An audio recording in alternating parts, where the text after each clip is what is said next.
two speakers today. The primary thing that we noticed with all of you here, and the question, we usually have a full house, but is that when the family members go in, they're having difficulty getting the diagnosis of Lewy body dementia. Sometimes people have trouble with getting the diagnosis of any form of dementia. So what we do, and we brought in two subject matter experts, as I like to call them. He's going to say Linda. But there are different forms of testing that can be done. And our first speaker is Amy Hain, and she is the owner of Long-Term Liaisons. And under that it says Advanced Aging Life Care Manager.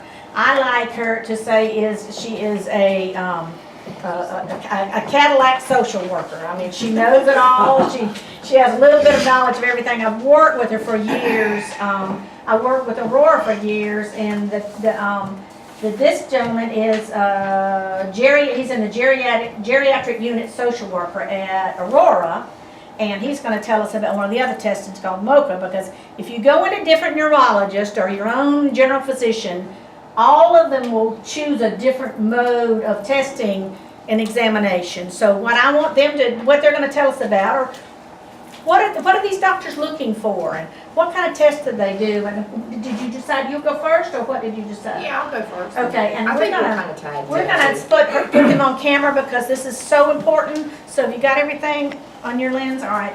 Thank you very much. Okay, thanks, Linda. Thank you for having us. So I guess the true test of an expert is when you don't know it all, you bring in another one, right? So Matthew and I have actually been partnering on a case right now. A client of mine is in the hospital, and I mentioned to him I was coming here, and he said, I love testing and I love assessment, and Matthew is going to be working toward his PhD someday, and I'm probably not. He's significantly younger than I am. I've kind of found my niche, but he's a wealth of knowledge, I think, only having known him for a month or so, and so I thought I would bring him. But yes, Linda emailed me and said, can we talk about testing really for dementia or cognitive capacity? Okay, so there are three main tests that she mentioned, and I told her, I said, I tend to use one, sometimes two of them. I had never even used the third one that Matthew's going to spend the most time on. But really, Linda's right. When you go to a neurologist or your primary care doctor or your psychiatrist, particularly a geriatric psychiatrist, they're going to ask some basic questions, right? Who knows what some of those are? Have you experienced that either for yourself or with a loved one? What were some questions the doctor used to ask you? Who's the president? Who is the president? Okay. Who's the president? What day is it? What day is it? Okay. What season? Where are you? What season? Where are you? Where are you? Right? A lot of my clients, and the average age of my clients is about 90, even if they have fairly significant dementia, they know they're in Aiken. Why? Because they've lived in Aiken for 50 years. But they don't usually know where they are in Aiken. So if they're in the hospital, they might guess, right? I had one a little bit ago in the nursing home say, I'm in some sort of rehab, which was really pretty good, right? She couldn't call the name of it, and she really didn't know why she was there, all right? But I did ask her, where is she? And she knew she was in Aiken, okay? So doctors will ask that, and usually they're quick about it, right? They ask a few things and they move on. I noticed Dr. Steiner, who's the geriatric psychiatrist, what day is it? Sometimes what day of the week is it, and where are you? And he will ask that in his office, because often I go to my clients' appointments with them in his office, but he also asks that in the hospital. At least that's been my observation, okay? We would like them to be able to figure out where they are, and sometimes they can and sometimes they can't. But I just wanted to start, and I thought we could pass these out. We made copies for everybody. Start with the slums, the St. Louis Mental Status Exam, okay? And I've got the, can I have one copy of that? Thanks. All right, so this is, all of these are scored on a 30-point scale, right, Matthew? Yes. Okay. use the slums. I have an electronic software program for my clients, and so it's just right there in front of me. I have access to the MMSE, but I use the slums in part because I like the piece about drawing the clock. Okay, so that's number 9. And you don't do that with the MMSE. You don't draw the clock. You have to draw shapes with the MMSE, which is the mini mental status exam, and we'll talk about that next. But I do like the clock piece. I also like on number 11, what do you need? I'm sorry, do you need one? We need 1, 2, 3 more at least. Any more copies? Linda, can you help us? Linda's right there, she's coming around. She's coming, okay. I also like on number 11 about the story. I'm going to tell you a story, and it's about Jill, who was the very successful stockbroker. Okay. In particular, I feel like there's almost a trick question. Sometimes the people get it though. It says they lived in Chicago, and one of the questions is, if you look at the very bottom, in what state did she live? Okay. Typically they don't get Illinois, but once in a while somebody gets it. Okay. If you go up to number 8, I'm going to give you a series of numbers, and I'd like you to give them to me backwards. Okay. Almost everybody, if they're verbal, can get 87. So you're supposed to say 8, 7. Okay. Did we give the directions for it as well? We didn't give that yet. Okay. We have directions. Laura, can you pass those around? You're supposed to say 8, 7, and they say, you're supposed to give it to you backwards, 7, 8, right? And then you're supposed to say 6, 4, 9, and they say 9, 4, 6. Usually, for anyone with Here's the next one. moderate, Laura. I think is it 2? It's 2 pages. 2 pages. Oh, okay. It's 2 pages. With moderate dementia, they get sidetracked on the one that's got 3 numerals. And hardly anybody can do the top one. But I've got a little lady who has very significant memory loss. I mean, literally one of these people that you tell her something, and 5 minutes later, she has no memory of it. But when I first met her, I did the slums with her. She got all of the numbers correct. Well, she told me I was a math major, right? So it made perfect sense. She did numbers because she had no idea what she had for breakfast or what day it was, but she did numbers. And I thought that was very telling, right? Because what you probably see in the work that you do or with your family members that you are working with, that they have often memory for certain things that are important to them or what they did for a living, right? And other areas they have absolutely no clue about. And that was what was going on with her. Okay. The clock drawing. Let's look at the directions about that. That's number 9. Is that number 9?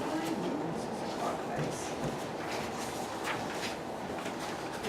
It says it's number 9. It's a Hey, but I thought there were more. Oh, okay. So you provide them the circle, all right?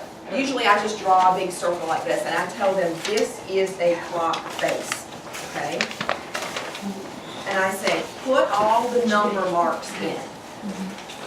Sometimes they draw numbers. Sometimes they just draw the ticks, which is okay, all right? But then you want them to put on the clock face 10 minutes until 11 o'clock. Now, do we live in a digital world? We still have clocks around somewhere that actually have hands, right? They're not near as common as they used to be.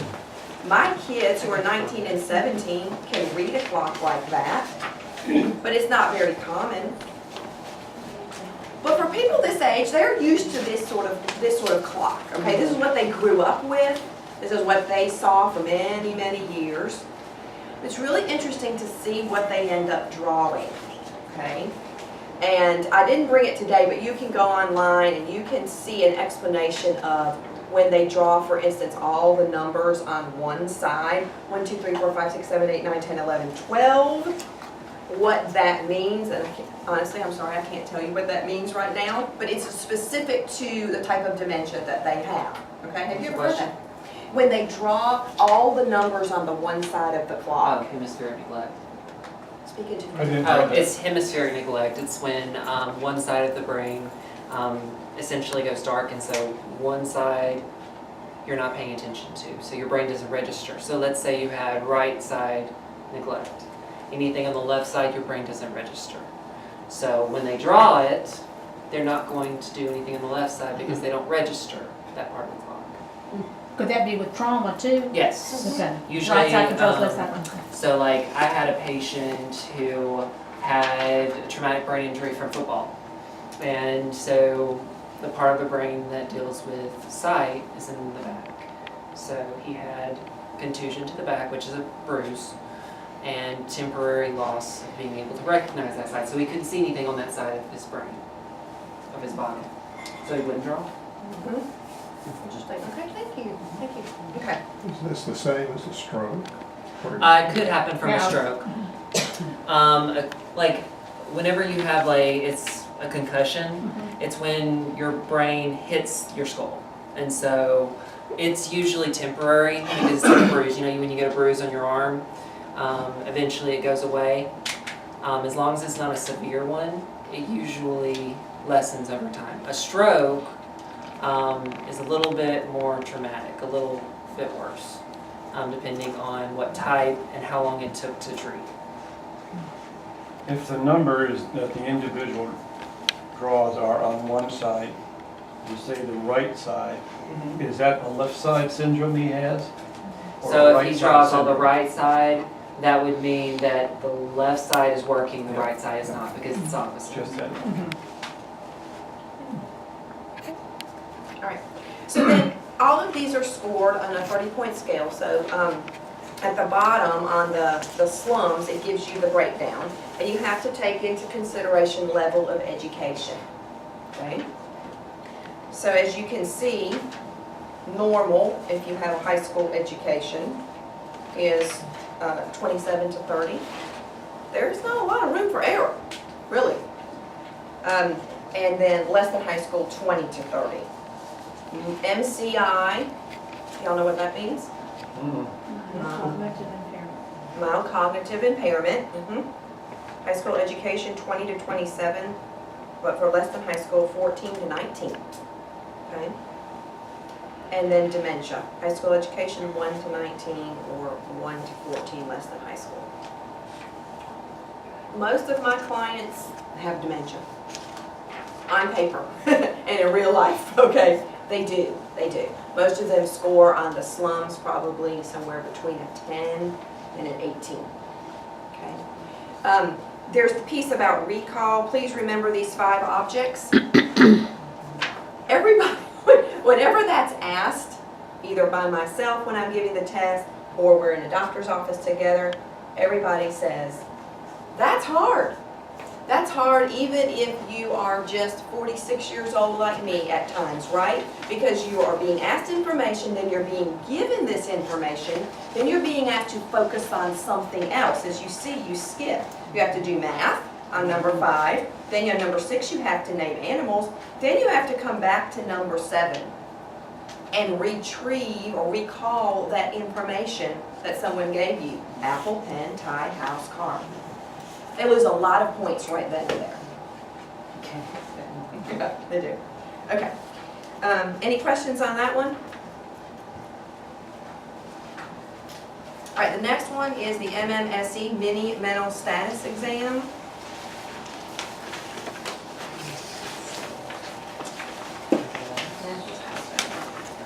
And we have directions for administering that as well, and scoring of it.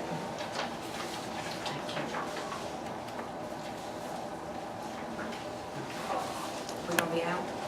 No, it should be. Hope not. So Matthew brought these pre-printed, very nice.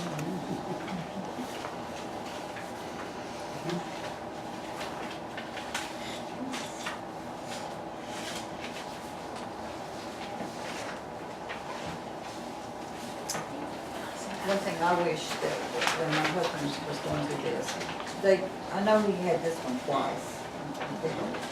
The LewyBody, I think they can compensate for a lot of it at times. Because the first time it came up, nothing came about, but I knew something was going on. But I wish that they would go over this and score it, or at least let us see I'm talking about the doctors, let us see how they're measuring and what it's about. And where Let their them have a areas day. of deficit are. Yeah, that's what I would like to Because some are know. gonna have Yeah. areas of deficit in certain places and some aren't. You're exactly right. So you can certainly ask, right? See, I didn't know to ask. You can ask. So those of you that are going through testing, ask to see the test and where, Is that something we should have done? yeah, did you not get that amended up? I don't think so. Here, The slums, here you go. Slums. Here you go. Did you get that one? You got the instructions, didn't you? Yeah, Well, I got, Maybe you just got the instructions. There you go. Yeah, you must not have gotten this one. Okay. This is the actual test. okay. So mini mental status exam. So it starts out essentially the same way. Year. It asks the season. Month.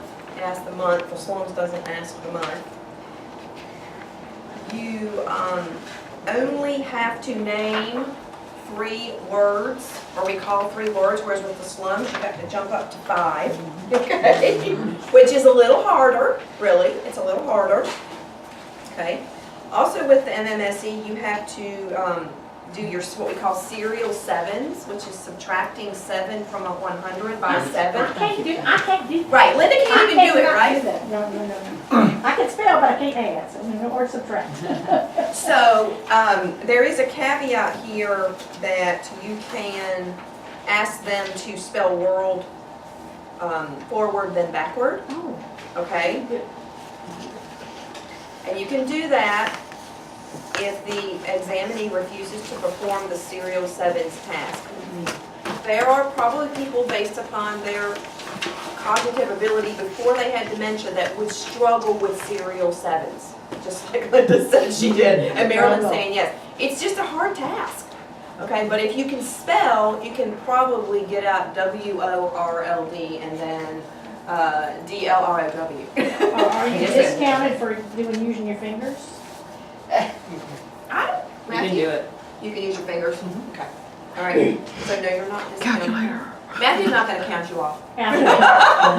Go to make you. Okay. All right. All right, and so then with the MMSE, you also have the naming. So we name animals with the slums. How many animals can you name in a minute? All right, but with the MMSE, you name objects. So point to a pencil or a pen, point to a watch, okay? And when I used to use the MMSE, I would do that. But another way that I would assess my patients' or clients' cognitive ability is I'd say, okay, what are those things that you put on your feet and you have rollers on the bottom? And if they could come up with roller skates, right?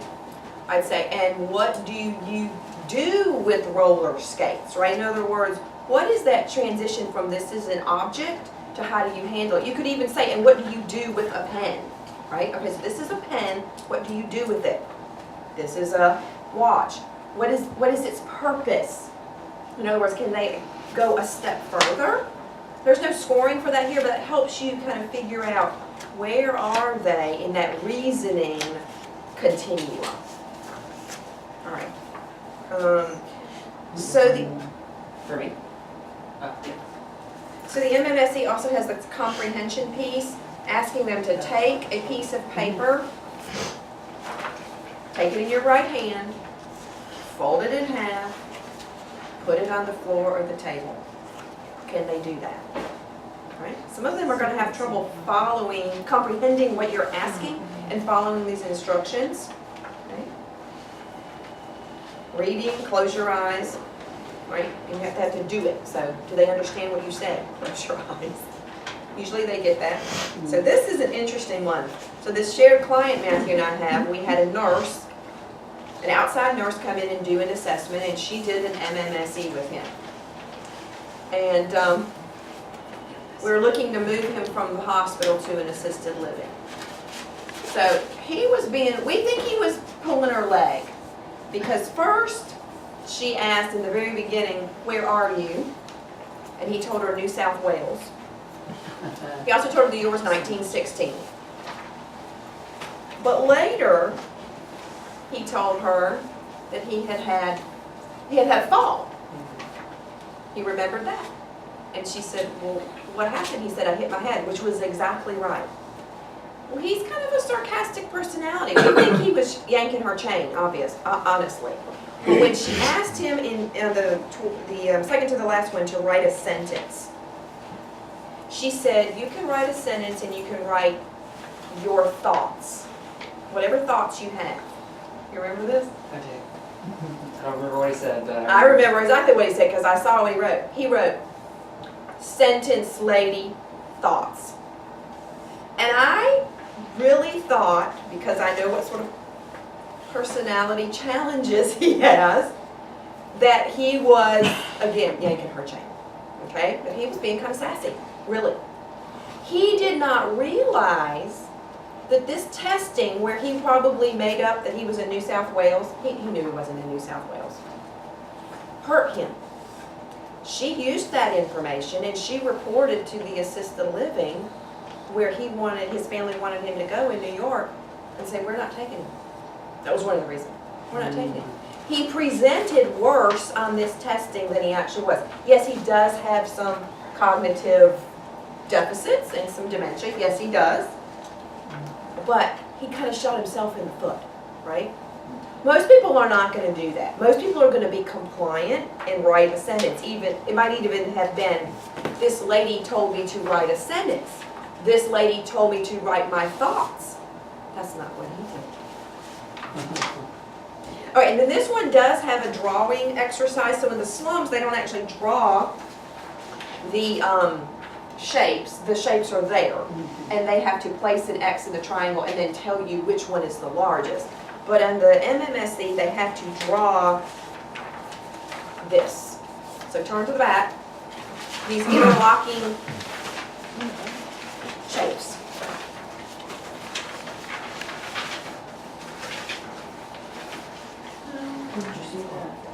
And that's hard. It's not copied on a lot of those, we didn't back, a lot of them don't have this picture. yeah, it's just on the not ones enough. that I wrote. Oh, it's only on the ones he brought, I'm sorry. Did y'all see it? Mary. Yeah,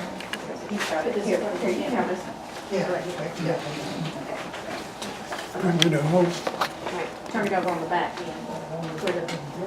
They have trouble with that. And if you're not someone, so Linda might have trouble with this, I don't know.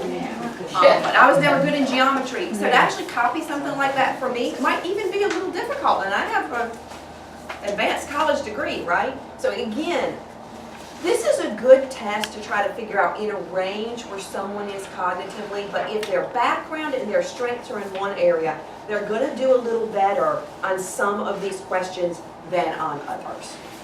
Okay? All right, you want to do the motion? If I do the background stuff. Please. You're Okay. doing much better than me. Here, come stand up here. Okay.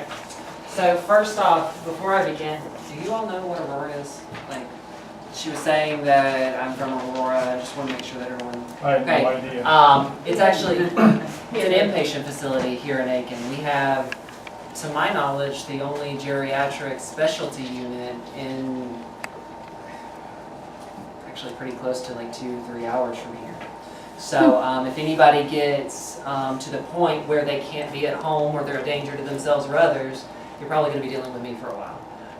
What we do is we stabilize patients until they're able to either go back home or be placed. So that's really what I do. My background is in testing. It's my favorite thing in life. I love it. So real quick, when we talk about this testing, there's two types of things that we look for. There's something called quantitative data, which is like the numbers, like as she said, it's out of 30. That's one of the ways. That's what we report to like doctors and insurance, things like that. If someone says they're at a 27, that means that either they don't have dementia at all or that they're really high functioning. That's not really what you should actually ask about. That's not what you should really care about. You should ask about something called qualitative data.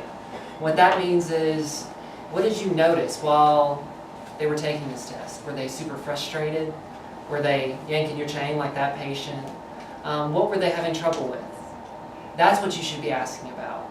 Don't pay attention to the number as much. Instead, ask the opinions of the doctor. Ask what he noticed. Okay? Just wanted to go over that little background. So the MOCA is actually one of the three, and there's a lot of research. It's not as well used right now because it's one of the newer ones. But it actually, when you get it, you'll see why I'm about to say this. It has something called the high specificity, which what that means is it's able to differentiate between different types of dementia as compared to the other two. You brought three of them, three different ones. It doesn't matter. They all do the same thing. I just did it just because I have it. They all have the same test signs. You want one? Should I get one more? You need it? Yeah, I'm sure. But can I make copies? I didn't know we got one. Okay, I know, but can I make copies of those? Oh, I'll get it yeah, later. okay.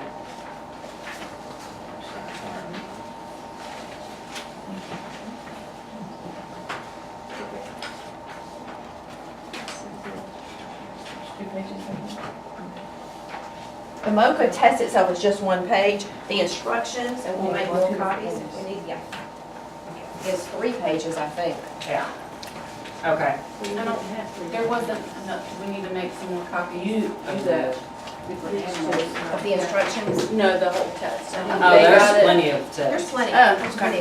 Where the instructions? Oh, this was? Okay, then under the instructions, that's right, that's what we need more copies of. Do you still have the instructions? No, he Get didn't. them all out. There's some right there. Here's one right here. I There's don't one right think here. Here. David got Here you go. instructions.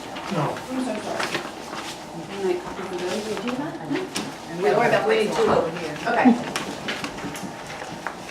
I can't count. So with this test, like I said, it's able to point out like different areas of the brain which might be affected by the dementia. So like if it's in the front part of it, if it's in the back, the temporal, whatever it may be. So with the first part, what you're asking them to do is you're asking them to draw lines between different patterns. So like if you look at it, it starts with 1 and goes to A because that's the first number and the first letter. And they're going in that pattern. What it's looking for is, do you recognize patterns and can you draw it from what you see? Okay? So somebody with dementia has difficulties going from eyesight to movement. Okay? Because there's just that disconnect there. Same thing with the drawing the rectangle. It's very similar to well in the MMSC where you had to draw the is it pentagrams or yeah, Five yeah, sides. yeah. Okay. The next one is drawing the clock. And with drawing the clock, same thing. You're looking at visuospatial. So can you put from sight to drawing? Okay. Naming. That's sight to naming. That's a different part of the brain. And something that this test doesn't do as well as the slums is this test does not test for something called aphasia as well. The slums is actually the absolute best at testing for aphasia. And what that is not being able to come up with the right word for what something is. So like what you might see for a patient is they'll switch words. Like I had a patient that would say chair instead of saying food or something like that. Or not being able to come up with words. You'll see that a lot with MS, with Alzheimer's dementia. I don't really remember it being a symptom of Lewy body. I may be wrong, but anyways. So that's what that one's testing. So you would ask them, what type of animal is this? And they'll say either giraffe, or they'll say, I don't know, long neck, or they'll describe it or something like that. And if you know that they're able to describe it but not able to name it, it's always a good idea to write that down because they're able to describe what they see. And that's a different thing, okay? That's again getting qualitative data.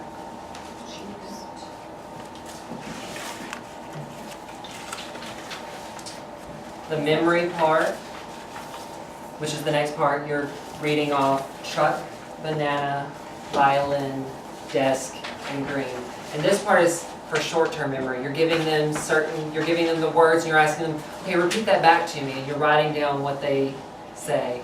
If they don't get every single one of them right, you repeat it just so they can get it in short-term memory, which is why it's not graded, because you're going over it again and again until they get it in their short-term memory. Because you're going to be asking for it later for long-term. Are you going to be able to recall it? Because in dementia, which is the first thing to go, short-term or long-term? Short-term. Short-term is the first thing to go. So if they're having trouble with long-term, that means it's much more advanced than if it was just short-term. Okay. With the attention, which is the next one, this is being able to focus on what's going on right now. Which one of the things that I do as Aurora is I do reminiscent therapy. I have a bunch of people with dementia at a table and I get them to focus on either what's going on right now or what's happened in the past. And getting them to focus all at once is pretty difficult, right? Have you ever tried getting somebody with dementia to focus on what you're saying? It's pretty hard. It gets frustrating. It gets frustrating, yeah. But that's what we're trying to do, is we're trying to check, okay, does this person have this deficit? Do they have a deficit in attention? Okay. The next one. And this one is where we really get into Lewy body. This is testing whether they can inhibit what they're doing, keeping themselves from doing something. So you're asking them to tap every time I say the word or the letter A. So you would go F, B, A. They would be tapping. And what you'll see if somebody has deficits is if I say A or K, they're gonna do it. And that's more indicative of somebody with Lewy body dementia than somebody that isn't, because they have problems keeping themselves from doing certain things. So they start tapping to get my attention. Yeah, which is why you'll see them acting out a little bit sometimes, because they're having problems with impulse control. They're impulsive. Okay? So that's one of the things that one tests. Okay? Serial 7, same thing as what she was saying earlier. Okay? The biggest difference is this one doesn't have a replacement. Okay? This one doesn't have the world thing. So if they have difficulty with that, just note it, just still have to score it. Okay. Language. You say a sentence and you ask them to repeat it. A bird can fly into closed windows when it's dark and windy. And they have to repeat that back to you. Okay? Saying words that begin with the letter S. Any word whatsoever. What you'll see a lot of times is either they're going to give you like 3 words, or they're going to give you the same word after, like they'll say string, song.